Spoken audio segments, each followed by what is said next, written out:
Bonjour et bienvenue sur le podcast One Thing in a French Day.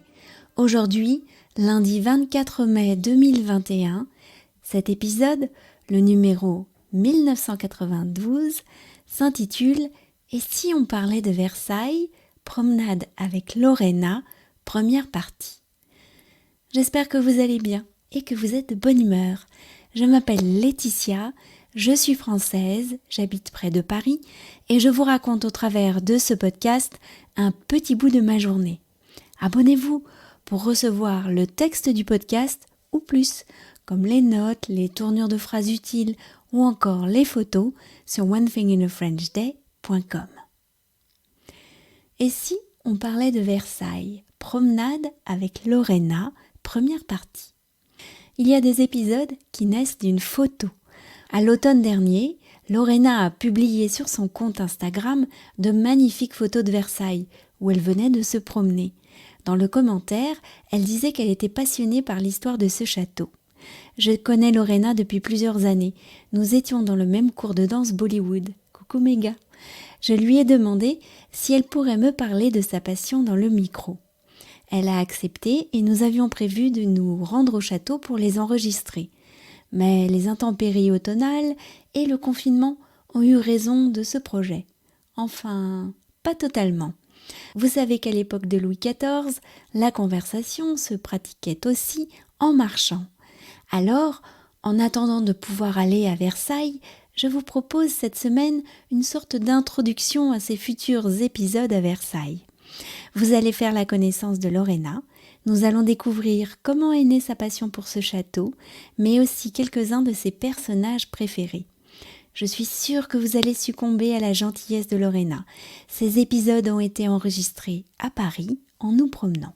Nous sommes partis de la rue du Faubourg Saint-Martin et nous avons marché jusqu'au jardin du Palais Royal. Vous nous accompagnez ? Bonjour Lorena.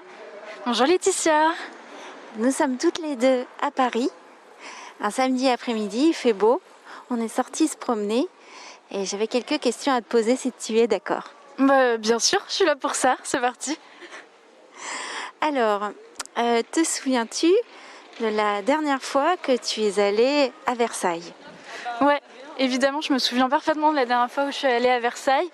En fait, c'était l'année dernière, ça devait être fin de l'été, peut-être fin août ou alors début septembre. Et en fait, c'était assez magique parce qu'il n'y avait vraiment personne. C'était incroyable. Vraiment un grand luxe de pouvoir être dans ce palais des rois. Et j'avais passé un très bon moment, une belle journée. Il faisait très beau et très chaud aussi. Donc je te raconte pas les photos que j'ai faites. Elles étaient incroyables parce que j'ai jamais vu la place d'Armes sans personne en fait. Ah, vous ne trouvez pas qu'en quelques mots, Lorena nous emmène avec elle ? Nous avons un peu avancé dans notre promenade. Nous sommes maintenant cité de Trévise. C'est très joli. Je vais prendre une photo. Dis-moi Lorena, quand tu arrives à Versailles, quelle est la première chose que tu ressens ? Je ressens une grande joie. En fait, j'ai l'impression d'être comme dans un rêve. Parce que quand je vais à Versailles, pour moi, c'est un voyage. Un voyage dans le temps.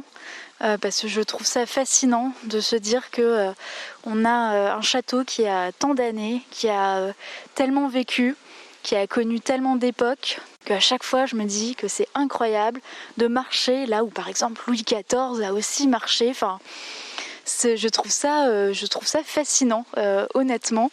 Et je suis éblouie par tant de dorures, tant de beauté, tant de grandeur en fait, et aussi par l'intimité qu'on peut avoir à certains endroits.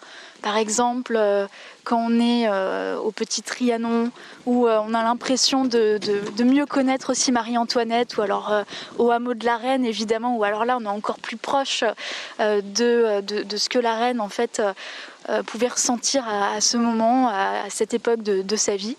Donc je suis assez émue, je pense, quand je vais à Versailles.